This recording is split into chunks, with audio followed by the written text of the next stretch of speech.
দুর্ভাগ্যজনক বাস্তবতা হলো অনেক পাঁচ ওয়াক্ত নামাজি মানুষ আছেন, দাড়িওয়ালা মানুষ আছেন, অনেক মহিলাদের মধ্যে বোরকাওয়ালি আছেন, পর্দা মেনটেন করেন এমন মানুষ আছেন। অন্য অনেক দিক থেকে মাশাআল্লাহ তিনি একজন ভালো মুসলমান হওয়ার চেষ্টা করেন, কিন্তু ঝগড়া লাগলে মুখ খারাপ করেন। অনেকে বাহিরে মুখ খারাপ করে না, বাসার ভিতরে করে। বাসার ভিতরের লোকজন চিরকুট লিখে আমাদের কাছে পাঠান যে ওনাকে দেখলে বোঝা যাবে না ওনার মুখ দিয়ে এরকম কথাও বের হয়। বাহিরে মানুষ কল্পনাও করতে পারবে না যে উনি মুখ দিয়ে এত খারাপ কথা বলতে পারেন। তো এই জন্য এটা একটা অ্যাসিড টেস্ট, ইমানদারের জন্য অগ্নি পরীক্ষা, যে ইমানদার ঝগড়া ফাসাদ লাগলে, কারোর সাথে গন্ডগোল ফেসাদ হলে তিনি নিজেকে কতটা নিয়ন্ত্রণ করতে পারেন। এটা অনেক বড় একটা পরীক্ষার বিষয়। এই পরীক্ষা আমাদেরকে উত্তীর্ণ হওয়ার চেষ্টা করতে হবে। কারোর বদভ্যাস থাকলে সেটা ত্যাগ করার জন্য সংকল্প করতে হবে। ঝগড়া করলে কখনো মুখ খারাপ করা যাবে না। নবী করিম সাল্লাল্লাহু আলাইহি ওয়াসাল্লাম বলেছেন, সেবাবুল মুমিনি ফুসুক, ইমানদারকে গালি দেওয়া এটা গুনাহের কাজ।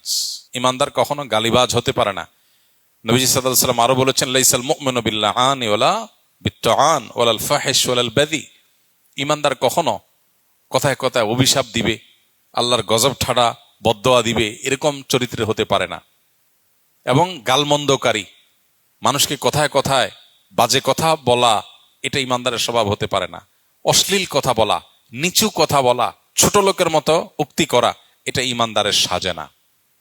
এবং নবী সাল্লাল্লাহু আলাইহি সাল্লাম এরকম এই যে দুশ্চরিত্রের কথা বলা হয়েছে, এগুলো থেকে অনেক ঊর্ধ্বে তিনি ছিলেন। তার মুখ থেকে কখনো এরকম কোনো কিছু কেউ শুনতে পায়নি। অতএব কারোর যদি বদভ্যাস থাকে, তিনি আত্মসংযমী হতে হবে, আত্মশাসন করতে হবে, নিজেকে শাসন করে এই বদভ্যাসটা ছাড়তে হবে। আল্লাহ আমাদের সবাইকে সেটা তৌফিক দান করুন। এটা হলো ঝগড়ার সময় লক্ষণীয়, গালমন্দ না করা, অশ্লীল কিছু না করা, গালমন্দ, ঝগড়াতে গালমন্দ এবং বাজে কথা এগুলো না করা।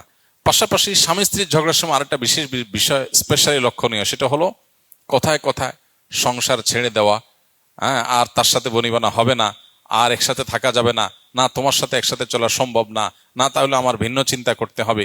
এই কথাগুলো কমন ছোট লোকই ঘরে ঘরে আজকাল শোনা যায়।